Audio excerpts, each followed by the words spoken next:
How can we make the world better? By making ourselves better. The Dr. Joe Show explores how you can make positive personal change by using his groundbreaking and highly effective I Am approach to understand who we are and why we do what we do. Your small changes can have big effects. Join us now for the Dr. Joe Show with your host, Dr. Joe Schrand.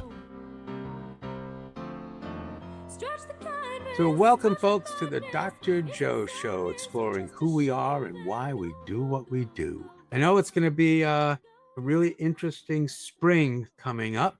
There's a lot of stuff going on in the world. Sadly, a lot of stress happening in the world, a lot of anger happening in the world, a lot of things that many people would like to see different and change. And the only way we can do that is by being positive and doing it together. So somehow we will do that. Remember, it's still an I am. It's the best we can do. But if you don't like it, you can change it as long as you begin to understand what the influences are of the four domains. And actually, tonight, it's going to be really interesting, as it always is. But tonight, we've got some very special guests going all the way from Colorado to tell us a lot about their new work called KNEW, K-N-E-W, KNEW, like new things, new approaches. Let me introduce our guest. Stephanie Leopold is a nurse anesthesiologist with over 20 years of experience in healthcare and the co-founder of KNEW Integrative Health, Colorado-based organization focused on whole person healing.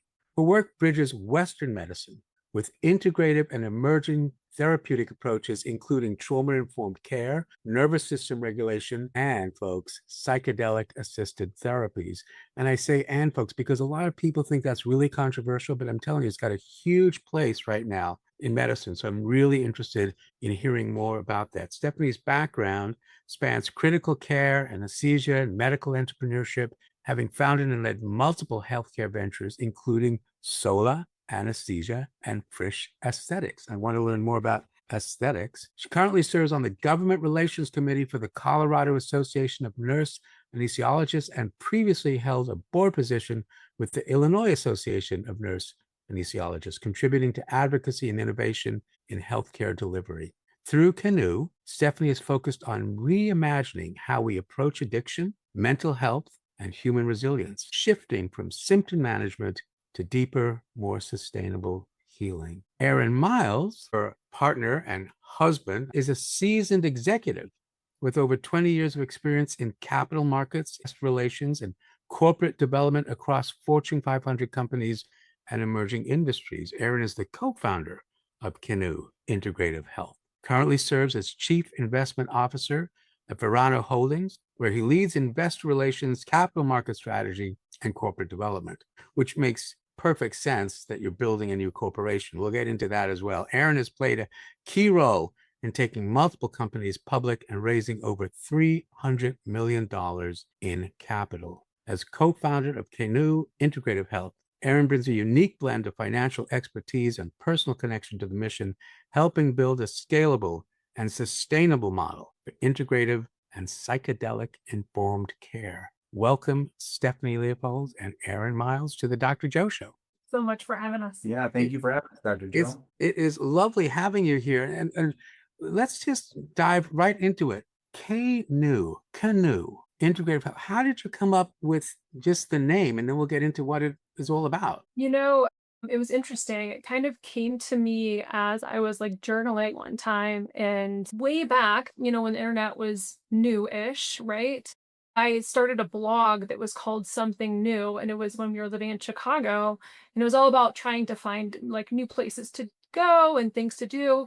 And then it kind of circled back around, when we were starting on this venture. And when it kind of came back into my head about it, it was like, okay, it's something new, something maybe you've never experienced before. A lot of people have not had a lot of experiences with something like this. And then it's almost like when you go in this path, it's almost like it's something you've always known, right? Like, so something new in that way, like a KNEW. And then a lot of times too, because like the psychedelic part of it is also referenced as a canoe, like, floating down a river. Like once you've taken the medicine, you just got to go, right? And so it's kind of encompassing all of those things. Just really felt like it was the way that we were going to go with this. Incredible. Aaron, anything you want to add to that? No, I think, as Seth mentioned, it's a play on a word. And I think when people actually will be able to experience what we're creating, it's almost they can define what that word means, right? And so it can be the floating down the river, it could be something new, it could be something that they did know, something they didn't know they know, but now they know, so it's kind of a play on a word that I think it's going to be kind of very unique to to each individual. Yeah. So the K is not ketamine. Just just want to be sure on that. But as part of the integrative approach, we do plan to have offerings of ketamine, that is, potentially covered by insurance and things like that. It's another landscape into what we're trying to create, right? It's like almost this multimodal approach, It's like when I used to do anesthesia, the best way to give an anesthetic is through multiple drugs, not just hitting them with one drug, right? Like, could I give you an anesthetic with one drug? Yes. Would it be the best anesthetic you ever had? Probably not, right? But kind of approaching it from all avenues. Yeah, interesting. So how did you move from the anesthesia nursing into this field? What was the integration for you?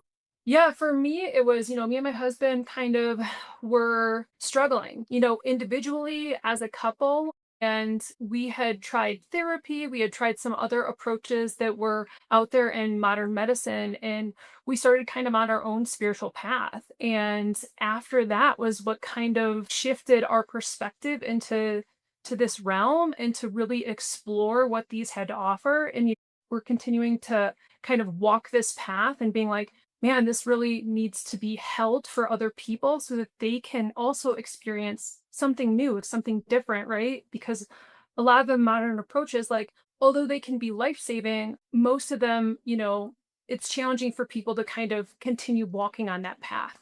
Yeah, and I would say just to add to that, I mean, I think we were ready for something like this. In late 22, I think we both had made that decision that we really wanted to start focusing on our own health and our own mental health, right? Because, we checked a lot of boxes in our life and things just weren't clicking. And you're like, well, what's going on? I did everything I was supposed to do. And when you take a step back and realize how simple you can make your life by just meditating or even starting with breath work. I mean, obviously we'll get into more of the psychedelic realm, but I think we really started down the path of really focusing inside individually, which then made us stronger together. And then I think it opened this path up for the KNEW vision to really start to come to the forefront of what we think reality will be for what it's going to look like. And I think the healing aspect of what we have felt during this is really what we want to share with everybody, because it is, I mean, life changing. It saved our lives. I mean, it has, like, the path that we have been on has been a pretty windy path, but it's been an exciting one, and one that I feel like has really allowed us to live life and take a deep breath and understand how beautiful life can be. So tell me more about this. So tell me about KNEW. What is it actually, and how do people access it? But what is it? So what is it? Basically, we're kind of taking, Western medicine, right? Like all the things that we currently offer, such as like psychotherapy, group psychotherapy, IOP, things like that, right? That we currently offer. IOP. Tell them what an IOP is, because people might not Oh, know the intensive acronym. outpatient Right. programming, right? Right. Yep. Yep. And so all those things that we currently have out there, and then we're trying to blend it with other ways that have really helped us grow and maybe get a better perspective on our mental health. That could be breath work, right? Like he said, meditation.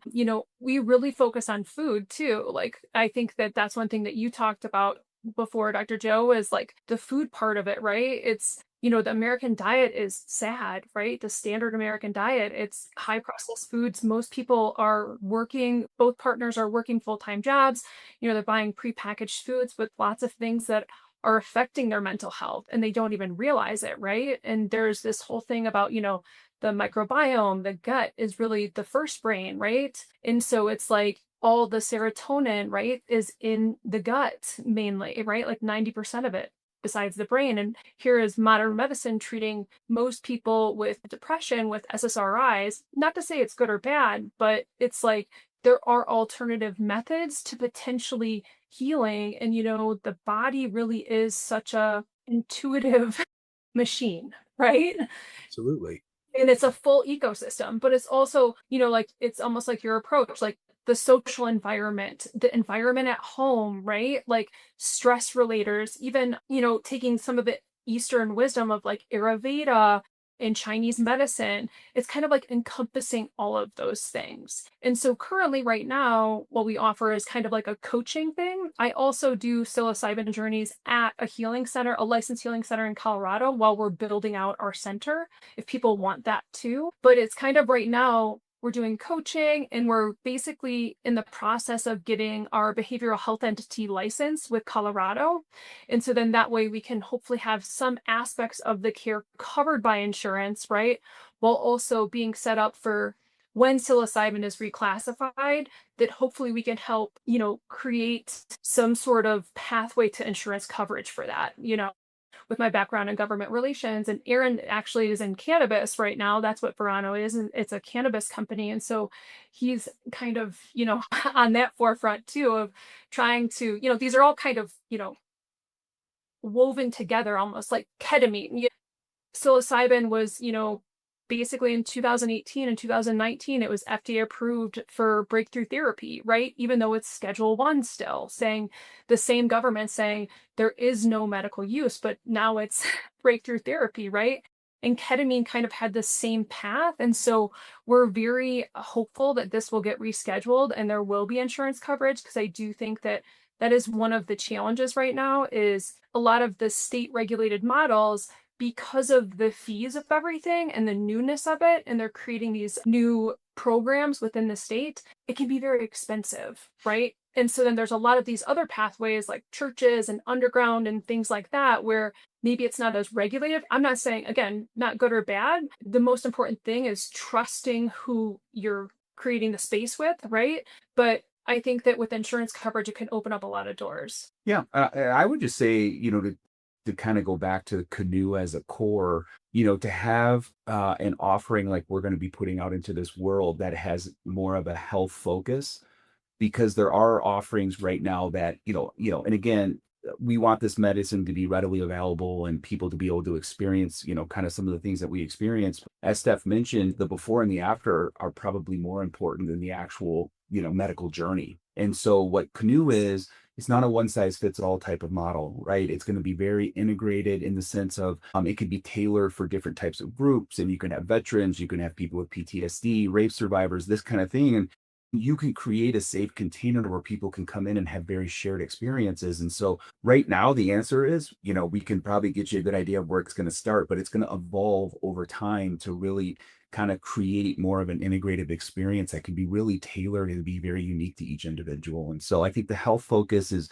really critical, because as powerful as these medicines are, the respect needs to be there, and the support and the integration needs to be there as well. Because I think we both have experienced sometimes where, you feel the trains coming off the tracks a little bit, but we've had very strong people around us to be able to kind of hone it in. So I would say KNEW overall is really just going to be a very accepting, very inclusive type of experience that can be very tailored to each individual. It sounds great. I want to talk more about it because psilocybin treatment is really mushrooming these days in the world. I'm sorry, I couldn't resist that. Really, that integrative experience is part of what we get with our sponsors as well, because we are clearly integrated into their lives as they are into ours. And so with that in mind, we're going to take a commercial break. We'll be right back with Stephanie Leopold and Aaron Miles to talk more about KNEW. Let's take a break. And we are back with the Dr. Joe Show. Stephanie Leopold and Aaron Miles calling in from Colorado, talking about their new program, KNEW, which is integrating Western and Eastern mental health and practices. Because really, if you think about it, we talked a little earlier about, the SSRIs, the serotonin selective reuptake inhibitors. Think about that. They've been around maybe 30, 40 years, but the human body and genome has been around a lot longer. And it sounds like that's part of what you're really focusing on and integrating. We talk a lot about stress and stress management on the Dr. Joe Show. We talk about, different biological responses to the world. It sounds like you're also experienced. So did you actually experience psilocybin yourselves and try that whole approach? And you mind me asking, because What was that like? I've got a lot of people who are absolutely mesmerized by the whole idea.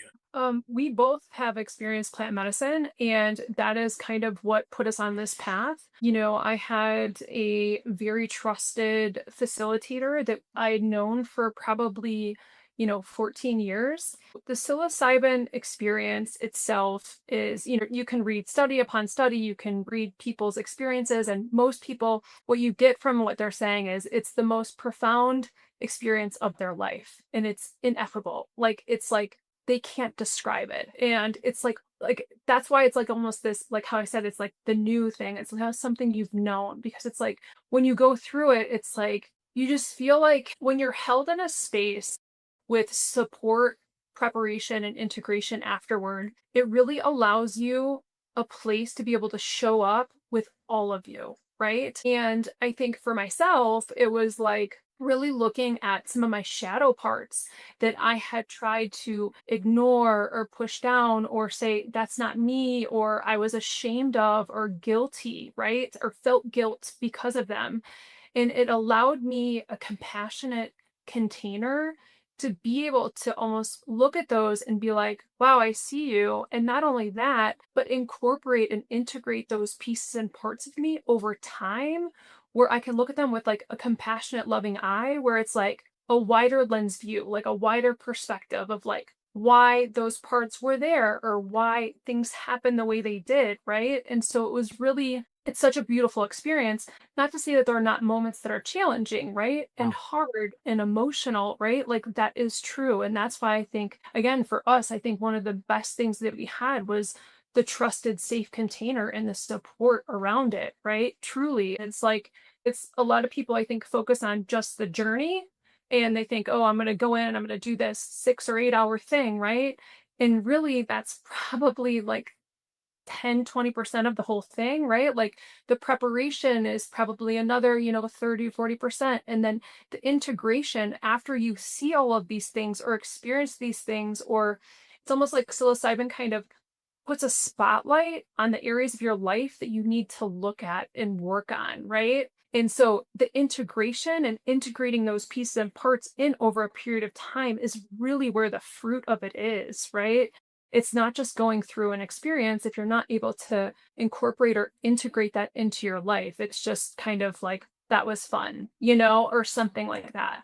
Right. And sometimes it's not fun. I mean, a lot of people on the street will take psilocybin, LSD, other hallucinogens, and they have really bad experiences where they're terrified. So having that trusted guide, if you will, is so important. And it sounds like that's part of what you do. You create a space for people to encourage them. You know, I'm words are really important to me. So I'm finding more and more that this word allow has a difficult connotation to it. I prefer the word encourage, because allowing sounds like, I'm going to let you do this. Who am I to allow someone to do something, right? But I want to encourage you to journey, to adapt, to evolve, to change. So, Aaron, what was the experience like for you? It was obviously very profound. I would say entry level for me was, probably like a heavy micro dose, where we're sitting in our back room and I had never experienced psilocybin before in my life. And fast forward about an hour, I remember I had tears in my eyes, and it was like I had hope. Like I felt happy. I felt a happiness that I had never felt before in my life. Oops. Maybe I had, but I had forgotten about it, right? And so, the funny thing, and I want to, touch on, you talked about SSRIs only being around for 40 years. It's funny that we call this alternative medicine, and these have literally been around for thousands of years, Right, all exactly. natural. And you have synthetic versions of things. Again, there's a time and a place. I know people who are very much needed to be on, prescribed medications. And so it's like, I don't think you can completely blow up the system, but this is not an alternative medicine. This was, I think, earth medicine that humans have always been made to connect with. And Yeah, I so mean, for me, yeah, go ahead, no, please. no, go on. Sorry, I didn't mean to cut you Yeah, off. but what I was going to say is, so then when I went into my first like full-fledged journey, right? I mean, I had all these intentions written down, and I was going to accomplish all these things, and I had done all my homework, and I read how great all these, medicines can be. And then literally after I did my journey, I ripped up all my intentions, and I realized I just have to open, surrender, and understand that, these medicines take you where they want to take you. And so when you talk about those dark experiences, I've experienced loops, I've experienced very challenging times, but those are probably the most positive, profound moments that I've had, because it's great to run through a field of flowers and dance in the sun and, listen to some great music. But when you really want to get to the work, when you're willing to open and surrender, I think it can really start to allow yourself to see your life without filters. And so I kind of started to see people around me without filters. I started to see myself without filters. And it allowed me to be very critical of myself in the beginning, to transform to be very loving towards myself, because I was able to work on all these different aspects of my life. And so very grateful to these medicines. And I would say, probably early on, I was probably a little bit too excited and layered on too many journeys. And I realized, again, the medicine is just a component to the overall picture. So, the lead up to the journey and then the integration after, I mean, those are so critical and important. And so for me, it's given me a new lease on life. It's given me a reason to wake up in the morning. I'm grateful for everything that I have in my life. I can see, I can breathe, I can look at the sunshine. And so it's just like to have that and really still be kind of in the beginning stages. Cause, there's people who have worked with these medicines for decades, and, we're kind of in these, I would say not infant stages, cause I think we're pretty, you know, knowledgeable on the space, but I'm really excited to see where this is going to take me. Yeah. Yeah. One of my nurses from years ago who worked with me at different places did an ayahuasca experience where she said it transformed her life.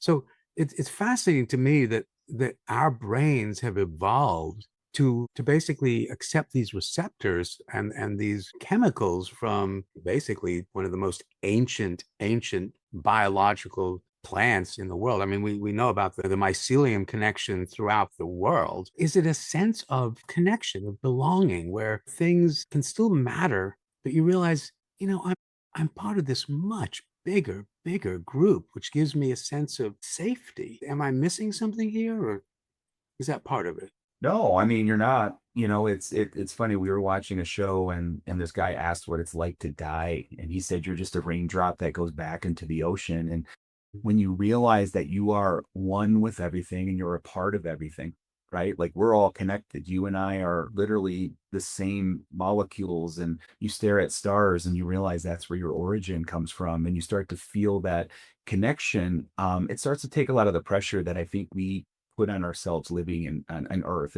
There's two ways to look at it. Like, are we humans having a spiritual experience, or are we spiritual beings having a human experience? And I Yeah. think we're spiritual beings having a human experience. And when you can realize that the brain is a filter, and everything around us, you talked about the world that we're in right now. Like, we're made to be distracted. And so I think the biggest component to these medicines that is so beautiful is it helps eliminate those distractions and say, I get what's going on in the world, and I want to send those situations love, but I'm not going to let it distract me from who I am as a person.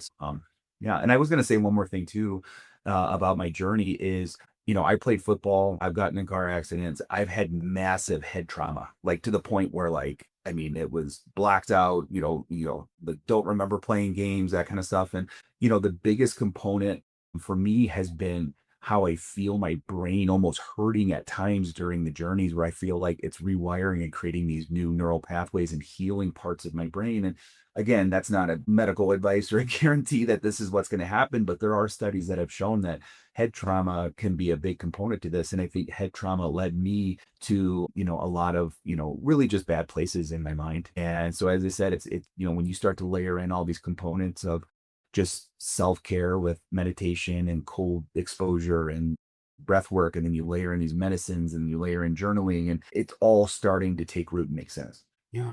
Stephanie, what about for you, the experience? Yeah, no, I mean, I agree. I think that definitely as we work more or build our relationship with these medicines more, it does feel like this connection, right? And modern day really feels like, with all the technology, we were just talking about it as we got started, right? All the technology, cell phones at our fingertips, all the stuff, we think that we're more connected. But in reality, what's interesting to me is I noticed that that kind of stuff actually makes me feel more disconnected, right? And I'm really looking for that more connectedness, like in person, in the 3D with people, right? Those real conversations and like really kind of getting to the root of me and also me being me, right? Like authentically, genuinely, imperfectly perfect, right? Me.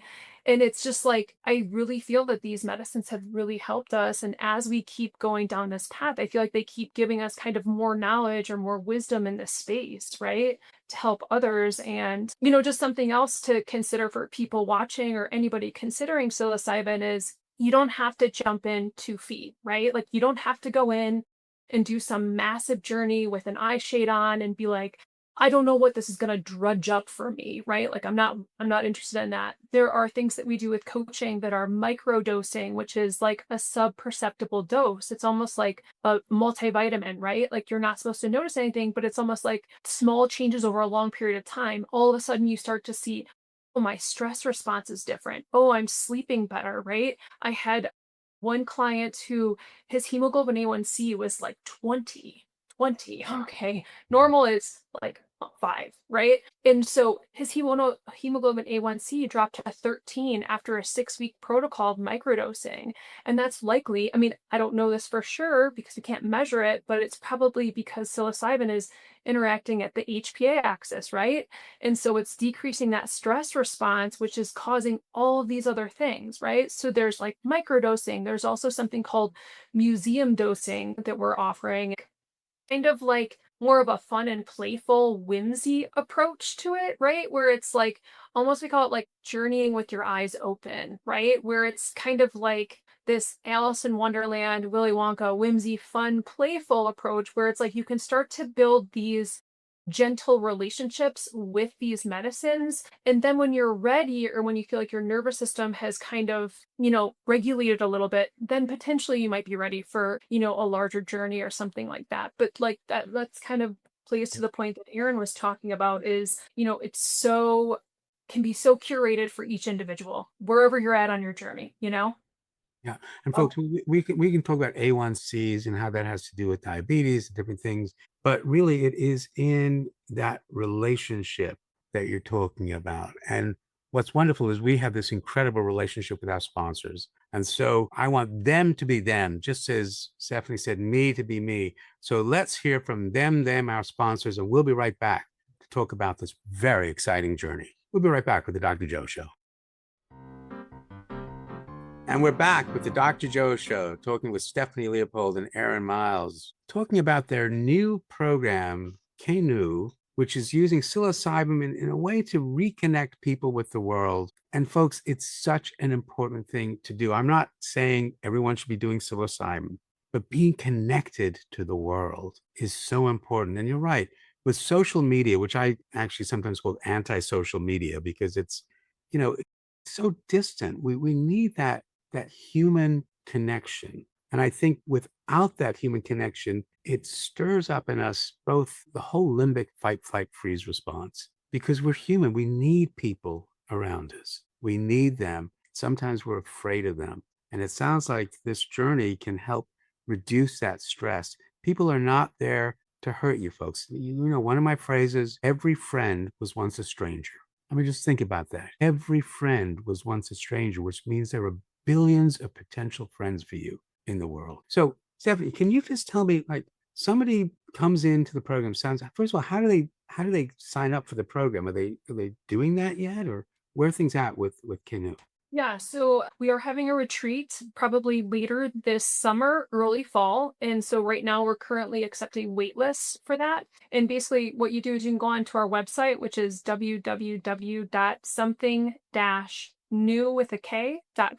It is under construction right now, but you can sign up and you can send us an email there and get on the wait list. Our new website should be up in the next month or two. And on that website, you'll be able to sign up there. You'll have a patient portal. You can fill out all your paperwork, all of that stuff. And so that's kind of where we're currently at with it. And right now we're in the building phases of getting our center up and running, but we're trying to be so intentional about every single thing. And again, if you've ever experienced these medicines, you'll kind of realize how important everything is. And that's as intentional as how the door is sitting, the room set up, like the sound, the sense, like the food, like all of it. It's very curated so that it can be held in the space where people just feel so cocooned in. Because when you experience these medicines, I feel like it's super important to feel very cocooned, right? It's like the layers and layers and layers of safety. Why is that so important to feel cocooned? Well, I think it's because it reinforces the feeling of trust, right? Then you could, like, all those parts of you, all those pieces of you can kind of feel free to finally let go, to surrender to the process, to encourage like openness, right? Let whatever wants to come through, right? Because what these medicines do is they kind of open up the conscious mind to the subconscious, right? And Yeah. so a lot of the stuff, that happens, childhood trauma, right, is the big thing, right? 90% of our brain is formed by the age of 5. 1 in 7 kids experiences a traumatic event before 16, right? And all of these things get biologically embedded and they form these patterns or loops that we then stuff down and it's part of our subconscious. But what happens is it's kind of the system that is running our everyday life and we can't see it, right? And so I think it's super important for people to feel that cocoon, to feel that safety on multiple levels, right? Like not only like maybe spiritual and like religion is fine too, but like spiritual, but like also medical safety, right? And all the emotional body and all of that, I think really can allow people to embrace the experience. And that's really where the rapid healing can happen with this stuff, is when you can come in and really feel safe enough to have all your parts show up. Yeah, no, the only thing I would say too is, I mean, it could be as simple as, making sure your space is clean, making sure the music's not too loud, making sure that people have a clear pathway to a bathroom. Like, we don't want people to come in and have to think about anything.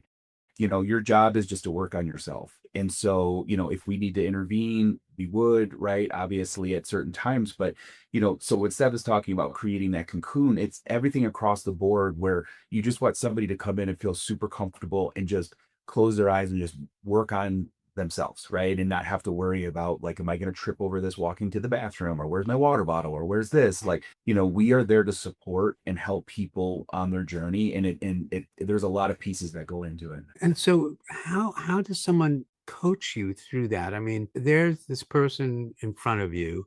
They've chosen you, which means they trust you. And for me, it's respect, right? Respect leads to value, which is what everybody wants in the world, and value leads to trust. So you've shown them that respect, told them that they're valuable, and so many of the people who come to see people like me, psychiatrists, on some level feel they have no value. And our great privilege and opportunity is to remind them of their value.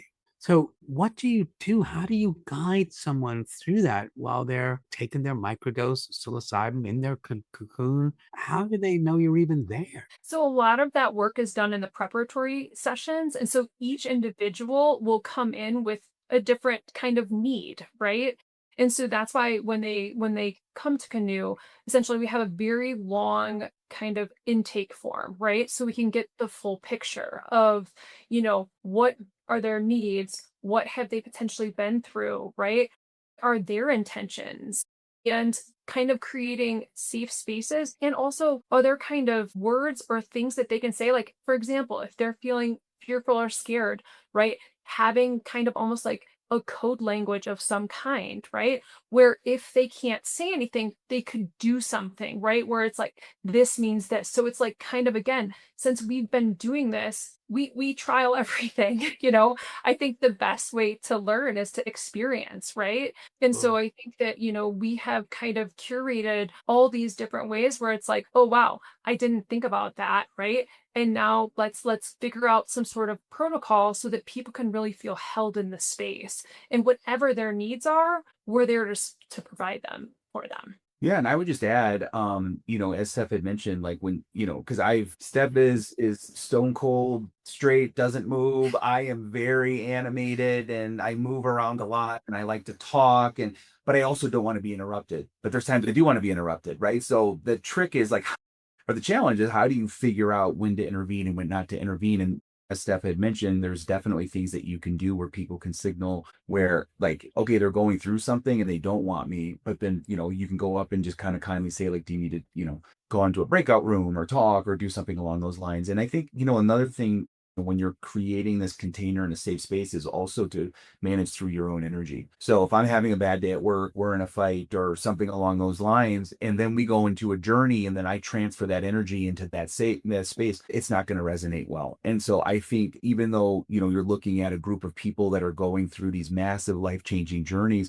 it's a lot of work on us too, because we have to make sure that our energy isn't transferring into that space. And so I think making sure that we have a clear head, clear intentions, and understanding what our role is going to be, I think is hyper important. Yeah. And so who are the kind of folks who would come and access KNEW? We've treated CEOs and founders, we've treated friends and family. I think that my background in healthcare, I think a lot of people are very curious about it. I think COVID did a really big number, and I guess I don't watch this, but there's some new show on HBO called The Pit, right? And it's talking, and one of my talks is really about, secondary trauma related to being in those high stress environments, right?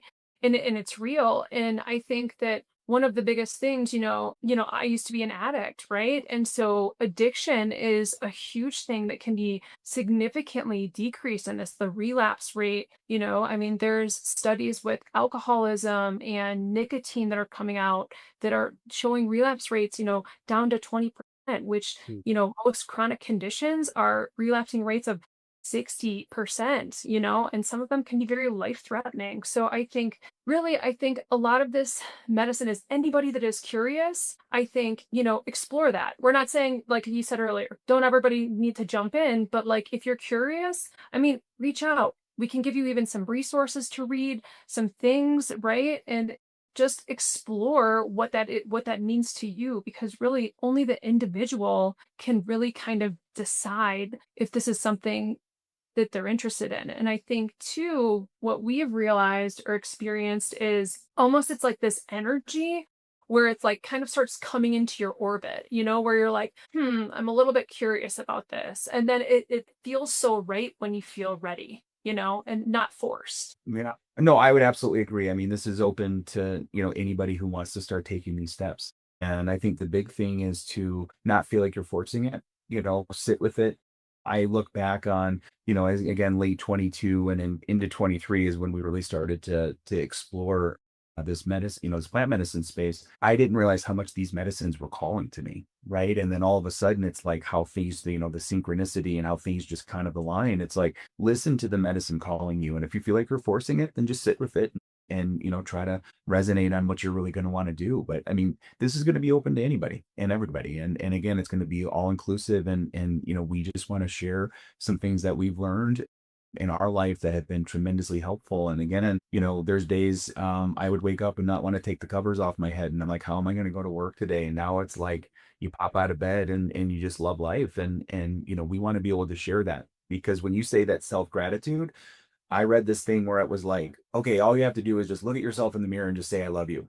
And I like got in front of the mirror and I was like, yeah, I can't do it. And I didn't realize how hard it was, right? And so you have to be kind to yourself and understand that, that you are a good person in due time. Like, just start to work with yourself and it came in time, but like I had a lot of work to get there. So Yeah, no, that's the I am approach really is saying, I don't have to like what's going on, but I need to look again at who I am and why I do what I do based on the influence of the domains. And, you take those words, look again, and reverse them. Again, look, again, to repeat something, look like a spectator. We respect who we are, why we do what we do. Steph, you mentioned addiction, and I want to come back to that because sometimes I get addicted to our sponsors. And so I really want them to have a chance to talk so that, I can feel a little more comfortable. But I want to come back to that right when we come back to the Dr. Joe Show. We'll be back. Let's take a break. We'll see you in a minute. Welcome back, folks, to the Dr. Joe Show. Stephanie Leopold and Aaron Miles talking about their amazing, amazing opportunity for folks, KNEW, talking about how we can reintegrate with the world using medicines that are based on plants that have been around on the planet longer than we have by billions of years. So, Steph, I wanted to get back to this. You mentioned addiction. I think a lot of people worry that somehow using other substances, especially psychedelic medicines, if you have an addiction to begin with, you should avoid this kind of treatment. But what about that? I'm not convinced of that. Tell me what you've learned. Yeah, so for me, I've learned a lot of things firsthand, and also there's a lot of stuff in the studies too, the research studies coming out from Johns Hopkins, Harvard, right? NIH, CDC. And basically, how psilocybin works is very different than a lot of things that people are addicted to, right? So, like, let's take alcohol, for example, right? Alcohol tends to numb and suppress, emotions, things like that. What psilocybin does is it actually opens up connections, right? And it helps you explore kind of like your I am approach, like, why do I do the things that I do? And it gives you a little bit more of a wider lens. Also, psilocybin, it's non-addictive, right? The other thing about it that's interesting is, sometimes you will be like, well, I'm scared of getting addicted to it, right? And the thing with psilocybin is actually if you tried to take psilocybin every single day, it stops working. So there's a tolerance to it? There is a tolerance. Yeah, you need to Interesting. have a break. So that's even with like Interesting. microdosing. Typically, we'll do a protocol with people based on whatever they're coming with, whatever challenges they're trying to work through. And we'll do a protocol with certain amount of days per week, but usually it's a 6-week protocol. And then we try to take 2 weeks off, right?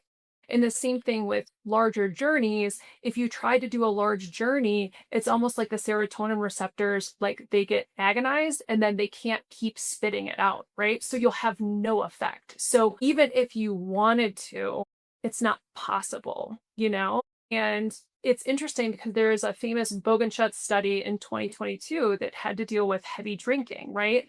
And what they did is they took a number of participants that were focused on decreasing drinking. And what they did is they had them do a couple prep sessions, 2 journeys with psilocybin, and then they had an integrative period that was like once a week for 4 weeks, and then 3 months, 6 months, 12 months, right?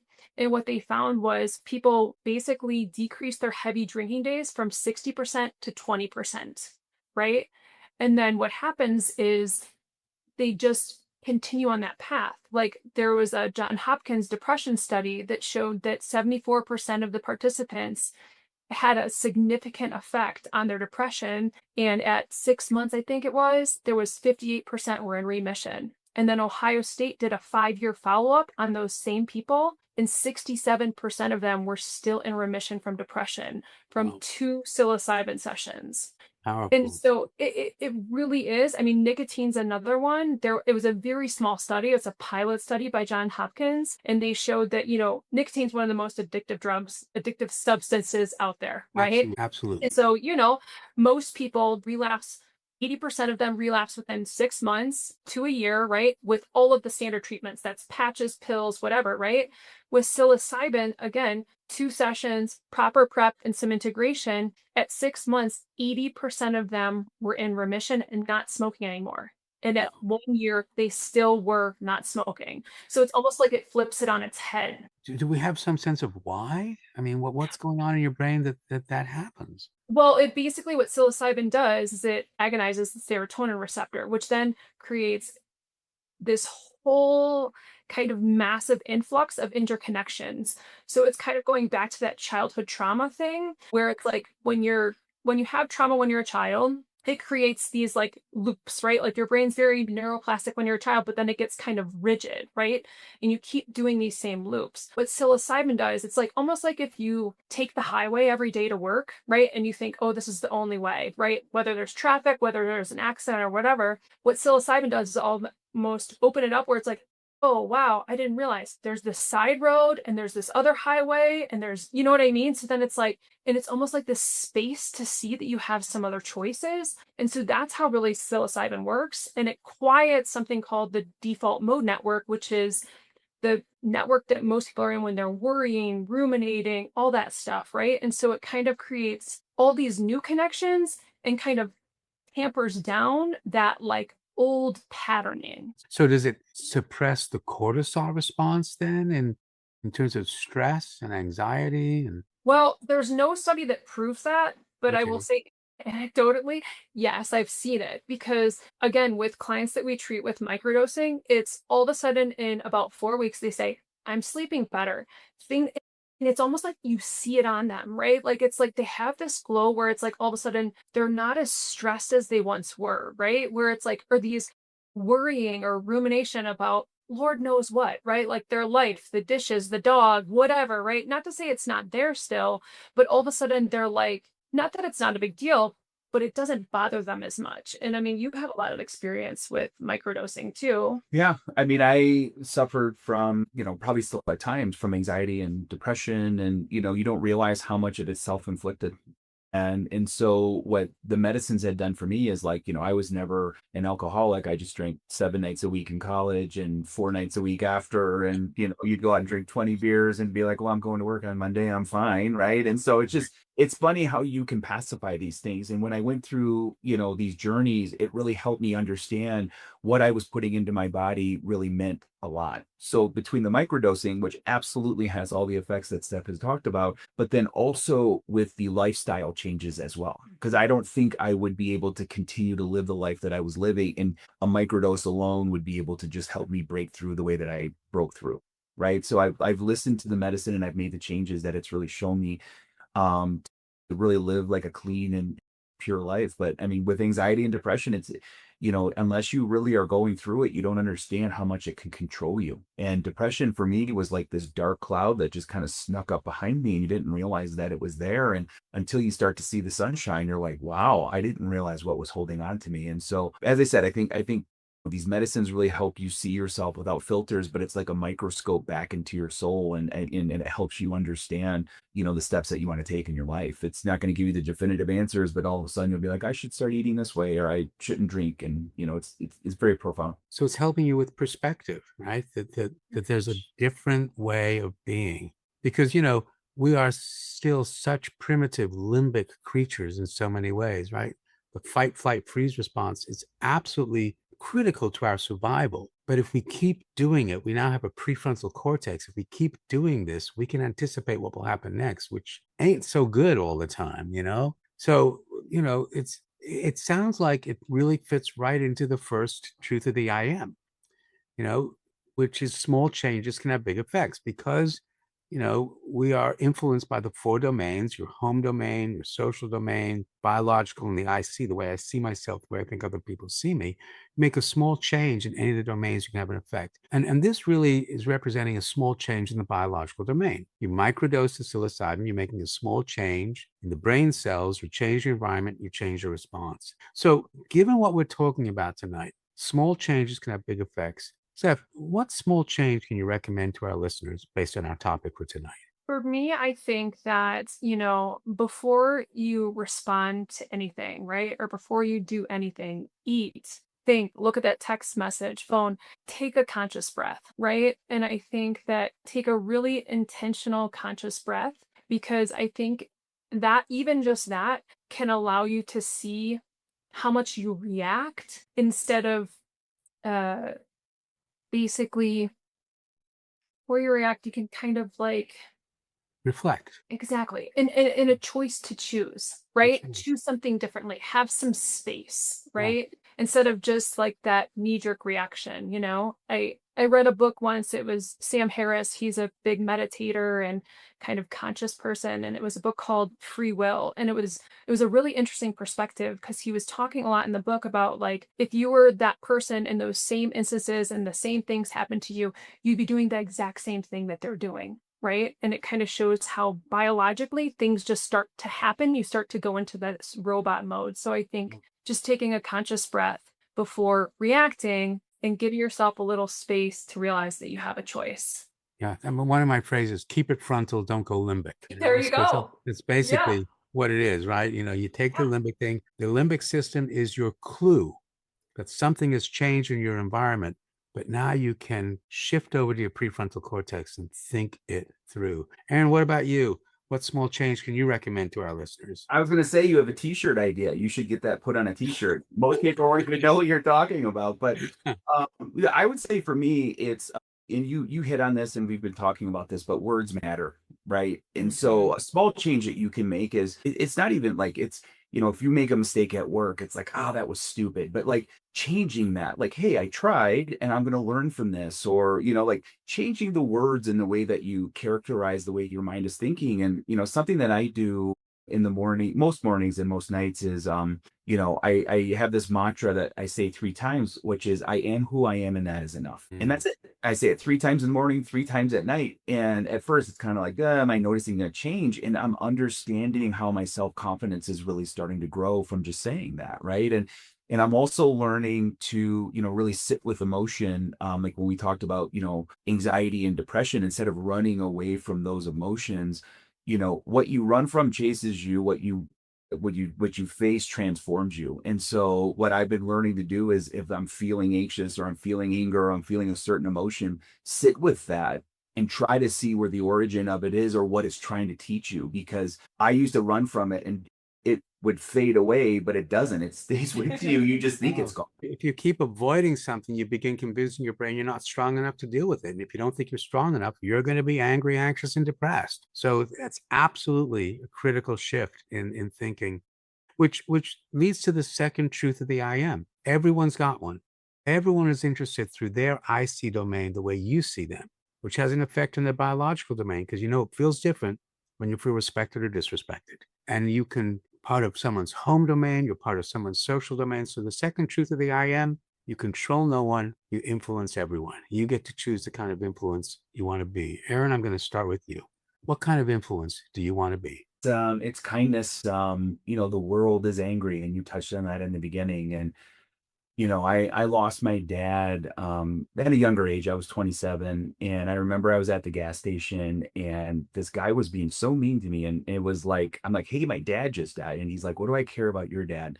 Yeah. And in that moment, all I just needed was a sliver of just, it's going to be okay. Can I give you a hug or something along those lines? And I can get angry. I've snapped at people. I mean, I'm not perfect, but what I'm realizing the more I go down this path is, if you and I are happy, like I walk into CVS and you yell at me, right? Having perspective where I can say, maybe he's having a bad day. Maybe he just lost his job. Maybe I can just be like, listen, I'm sorry if I offended you, and putting my ego aside and not trying to win the battle, but showing you kindness when the most of the world would probably not show you kindness. And I just know I've asked the world for kindness at times when I didn't deserve it. And my heart has been broken, but guess what? I'm learning from it. And I want to relay that kindness to people. And I think that's the mentality. Like, I played football, and you have to go hunting, you have to be a man, you have to do it. And I'm like, I just want to be kind. And I just want to love people the way that I want to be loved.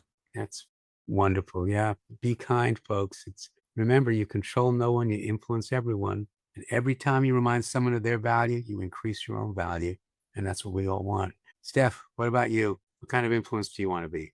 I think for me, I want to be an influence of safety, right? So that people can show up to be seen and not judged, right? To be witnessed. And I think one of the greatest gifts that I've received is to really be witnessed for all of me, right? And not have that judgment. And also, the gift that I want to give others is to also be witnessed for all of them, right? And, just create that safety. The safe container. So important in the world. So many people will benefit from that. How do people find you guys? How do they find KNEW? So you can go to our website, www.something-new.com.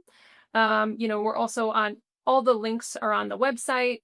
So you can find us on Instagram, TikTok, Facebook, send us an email.